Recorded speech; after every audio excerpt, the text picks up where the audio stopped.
How I stopped my brother from selling the house our mother left us, the house I grew up in, the house she died in the 10 minutes I sat at a closing table and refused to pick up a pen. I want you to picture the room first. A title company office, beige carpet, a long table, a stack of documents an inch thick with little sign here flags sticking out of the sides like a porcupine. Across from me sat a real estate agent I'd never met, and a young couple with a folder full of paint swatches who wanted to flip my mother's house. And beside me sat my brother Dennis, in a shirt he'd clearly bought for the occasion, sliding the papers toward me and saying, in the warm, reasonable voice he uses when he's already spent money he doesn't have, "It's done, Nancy. Everything's handled. Just sign here and take your half." Mom would have wanted it simple. My mother had been dead for 5 weeks. I want you to sit with that for a second.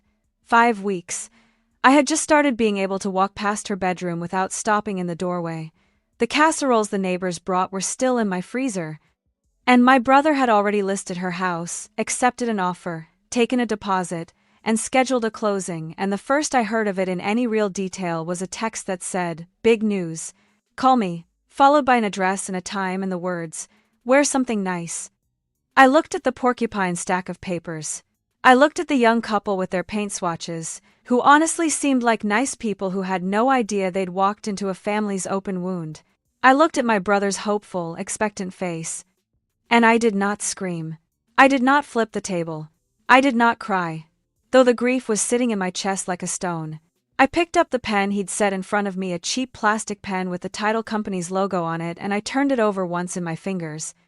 And then I set it back down on the table, gently, so it didn't make a sound, and I said 4 words. "I won't be signing." The room went very still. Dennis laughed, the nervous laugh, and said, "What do you mean? Nancy, come on. It's already sold." And I said it again, calmly. "The house is not sold, because I am not signing, and this sale cannot close without me." What Dennis didn't know, what he had somehow convinced himself wasn't true. Because it was inconvenient, and because he needed the money, and because he'd stopped really thinking of me as a person with a will of my own, was that our mother had left that house to both of us, equally, on the deed, which meant that not 1 square inch of it could be sold, transferred, or handed to a nice young couple with paint swatches, without my signature, freely given, in front of that notary, and I was not going to give it. But to understand why I could set that pen down without my hand shaking, and why my mother had made sure it would come down to my signature, you have to go back. You have to understand who I was in that family, and who my brother was, and what our mother knew about both of us before she died. My name is Nancy Doyle. I was 54 years old the day I refused to sign away my mother's house, and for most of my life I believed something that turned out not to be true. I believed that keeping the peace was the same thing as keeping the family. That if I just went along, just smoothed things over, just made it easy, then we'd all stay close, and no one would ever have to have the hard conversation. It took me until I was 54, sitting at a closing table with a plastic pen in my hand, to understand that going along isn't peace. It's just surrender that hasn't been named yet. Our mother's name was Helen. She raised Dennis and me in that house, a modest 3-bedroom on Larkspur Street, with a crabapple tree in the front and a vegetable garden in the back that she tended right up until the last summer of her life. Our father died when we were teenagers, and Helen kept that house through everything, on a school secretary's salary, by being careful and stubborn and proud. That house wasn't an asset to her. It was 38 years of her life. It was the doorframe with our heights penciled on it. It was where my father's chair still sat. I stayed close, all my life. I lived 20 minutes away. Dennis moved around different cities, different jobs, different women, a couple of businesses that started with a lot of excitement and ended with a lot of borrowing. I love my brother. I want you to know that as I tell you this, because it's true, and because it's what made all of it so hard. Dennis is charming and funny and generous when he has anything to be generous with. He's also spent his whole life one big break away from finally being okay, and somehow the big break never comes, and somehow there's always someone, usually Mom, sometimes me, who covers the gap. I want to be honest, because I made mistakes too, and this story isn't worth telling if I'm not honest about them. For years, I enabled it.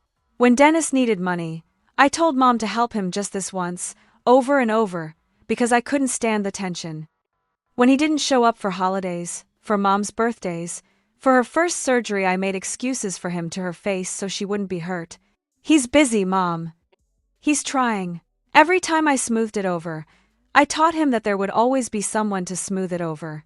Keeping the peace, it turns out, is just teaching people that their behavior is free. Then Mom got sick. Congestive heart failure, the slow kind, over about 2 years. And in those 2 years, I learned who was actually going to show up. I moved a lot of my life to Larkspur Street. I drove her to cardiology appointments and sat with her through the scary nights and learned to read the little machine that measured her oxygen. Dennis called on Sundays mostly, and visited maybe 4 times in 2 years, and each visit he'd spend a good chunk of it walking through the house in a way I didn't like looking at it. The way you look at something you're appraising. I told myself I was imagining it, but here is the part that matters most, the part that became the whole story, and I need you to hold on to it. About a year before she died, on a good clear afternoon, my mother asked me to drive her to see a lawyer. She wouldn't say why. She was in with him for over an hour while I waited. And on the way home, she was quiet, and then she said something I didn't understand at the time.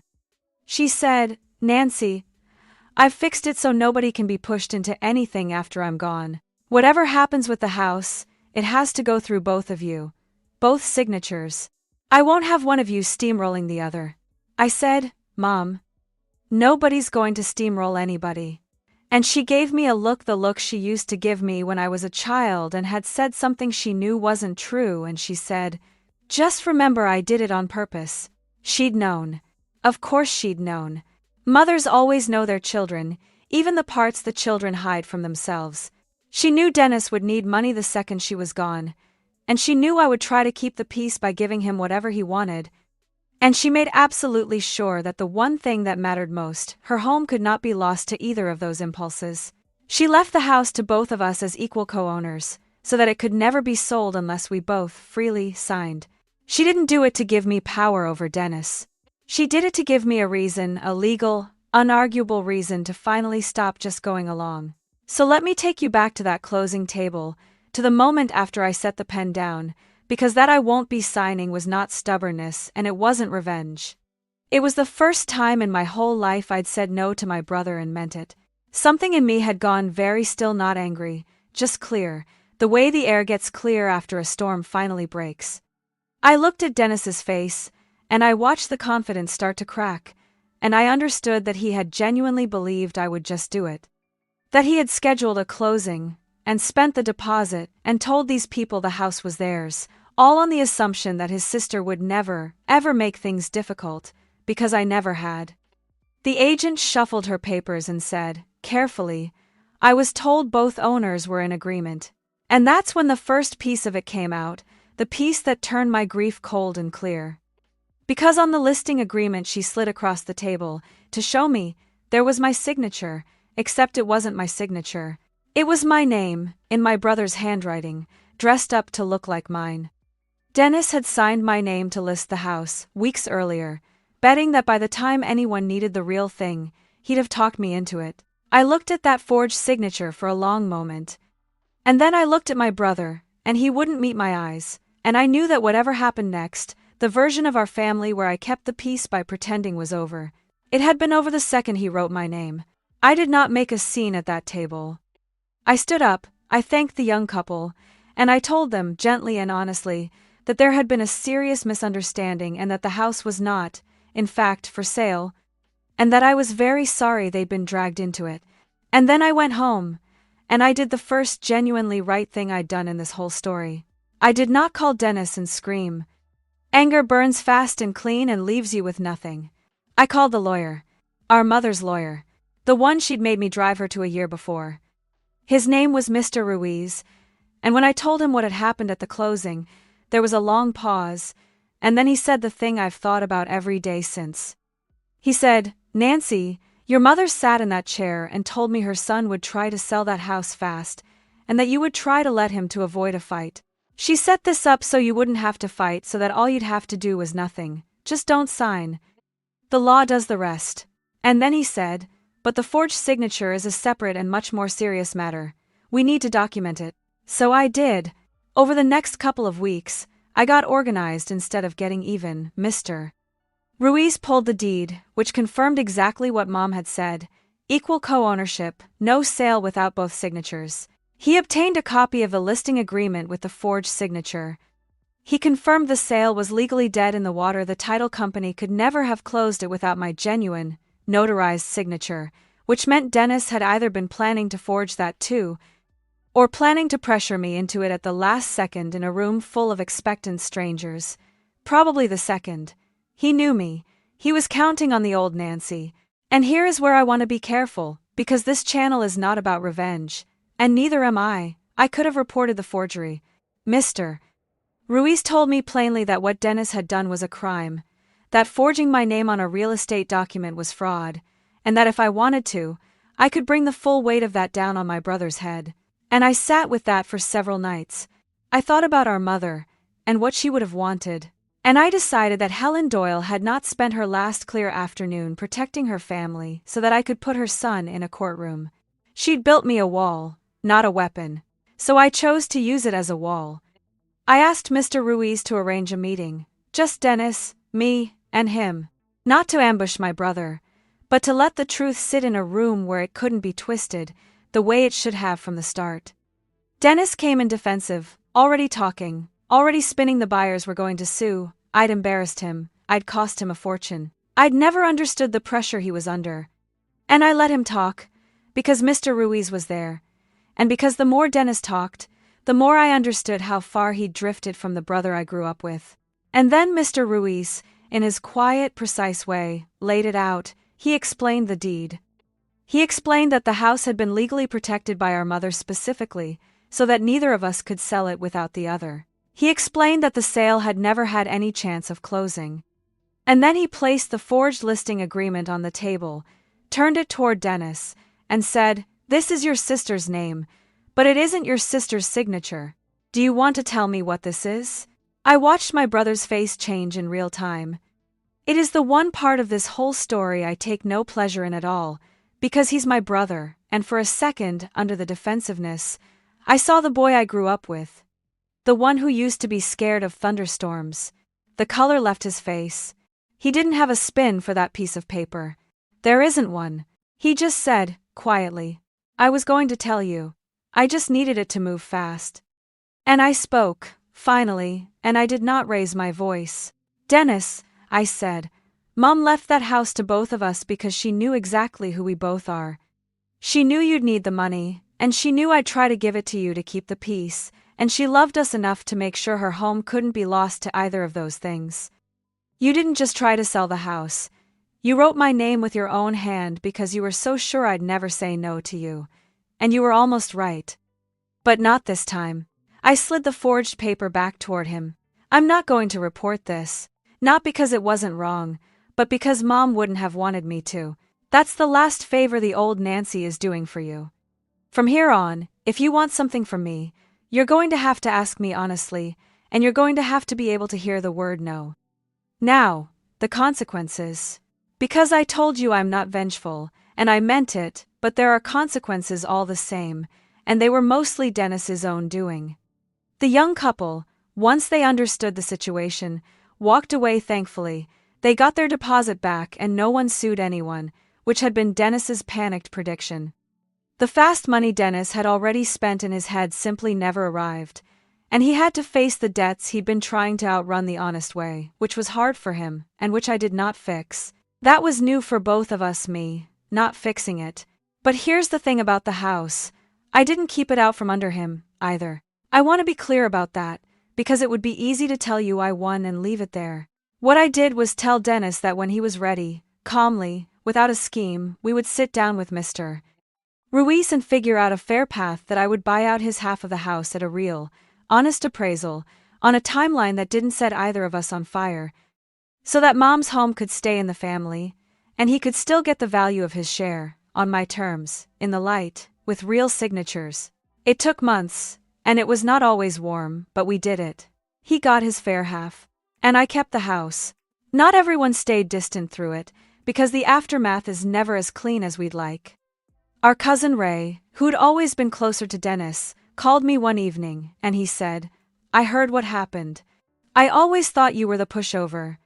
I was wrong. It was a strange thing to be thanked for finally not being a pushover, but I understood what he meant, and it healed something. Dennis and I are careful with each other now. He has never really apologized for the forged signature. The closest he's come is, "I was in a bad place," which is an explanation, not an apology, and we both know the difference. But he calls me now and actually asks how I am, and once in a while I believe he means it. That's not nothing. It might even be the beginning of something honest. I live in the house on Larkspur Street now.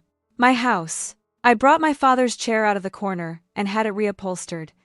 I put our childhood height marks under a coat of clear varnish instead of painting over them. And last spring, for the first time since Mom got too sick to kneel in the dirt, I planted her vegetable garden again, tomatoes and pole beans, and the zinnias she always tucked in along the edge, for the bees. In the mornings I have my coffee on the back step and watch the light come up over that garden. And it is entirely mine, and it is entirely hers, and I've found I don't mind that at all. Here is what I know now, and it's the only thing I really came here to tell you. Going along is not the same as love. For 54 years I thought that keeping the peace, never making waves, always smoothing it over, giving people what they wanted so they wouldn't be upset, was how you held a family together. But all I was really doing was teaching the people around me that my yes was automatic, that my consent was a formality, that I would never actually stand in the way of anything they wanted badly enough. And a person who believes your yes is automatic will eventually stop even asking. My brother didn't forge my name because he thought I'd say yes. He forged it because he'd stopped thinking of my answer as something that mattered at all. And here's the other thing. The one my mother understood better than I did. Sometimes the most powerful thing you can do is simply refuse to move. I didn't have to fight Dennis. I didn't have to raise my voice or threaten him or destroy him. All I had to do was keep my hands still and not pick up the pen. My mother knew that. She didn't leave me a weapon. She left me the right to say no, made unbreakable in a legal document. Because she knew her daughter needed permission, needed a reason she couldn't argue her way out of to finally stop surrendering. That was her last gift to me, not the house. The house was just wood and windows and a garden. Her last gift was the word no, and the standing to say it. The people who assume your consent is a formality are only telling you they've never once imagined you might refuse. Let them be surprised. So let me leave you with a question, because I read every single comment, and I want to know. If your brother or your sister had sold the family home out from under you, and forged your name to do it, and then slid a pen across a table and asked you to just make it easy, would you have set the pen down quietly the way I did? Or would you have burned it all down right there at the table? And would you have reported the forgery? Or let it go the way I did? There's no wrong answer. I've made my peace with mine. But I'd truly like to hear yours. Tell me in the comments below. And if this story stayed with you, if you know what it is to have spent your whole life keeping a peace that only ever cost you, then stay with me. Because the next story I'm going to tell you is about a hospital night cleaner who was accused, in front of the entire board, of stealing the children's ward donation fund she had quietly been protecting for years. What the after-hours security log finally showed them emptied that room in silence. Watch that one next. Subscribe to Aveline Justice. New stories every single day, and every one of them, like this one, is for anyone who ever learned, late but not too late, that a quiet no can be the strongest thing in the room.